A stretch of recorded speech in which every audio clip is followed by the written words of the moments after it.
الشمس كورت جب سورج لپیٹ لیا جائے گا، وإذا النجوم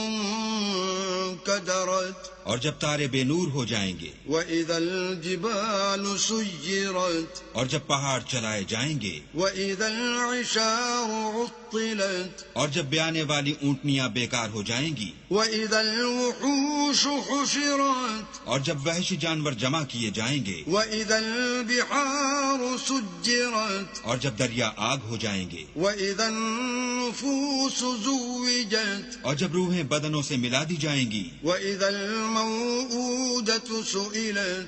اور جب اس لڑکی سے جو زندہ دفنا دی گئی ہو پوچھا جائے گا، بأي ذنب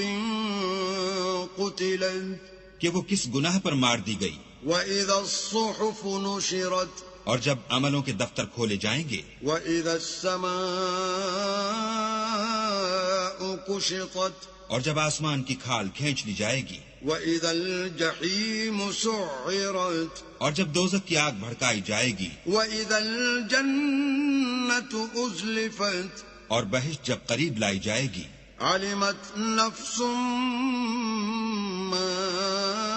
أحضرت تب ہر شخص معلوم کر لے گا کہ وہ کیا لے کر آیا ہے۔ فلا أقسم بالخنس ہم کون ستاروں کی قسم جو پیچھے ہٹ جاتے ہیں، الجوار الكنس اور جو سیر کرتے اور غائب ہو جاتے ہیں، والليل إذا عسعس اور رات کی قسم جب ختم ہونے لگتی ہے، والصبح إذا تنفس اور صبح کی قسم جب نمودار ہوتی ہے۔ إنه لقول رسول كريم کہ بے شک یہ قرآن فرشتہ عالی مقام کی زبان کا پیغام ہے، ذي قوة عند ذي العرش مكين جو صاحب قوت مالک عرش کے ہاں اونچے درجے والا، مطاع ثم أمين سردار اور امانت دار ہے۔ وما صاحبكم بمجنون اور مکے والو تمہارے رفیق یعنی محمد صلی اللہ علیہ وآلہ وسلم دیوانے نہیں ہیں، وَلَقَدْ رَآهُ بِالْأُفُقِ الْمُبِينِ بے شک انہوں نے اس فرشتے کو آسمان کے کھلے یعنی شرقی کنارے پر دیکھا ہے۔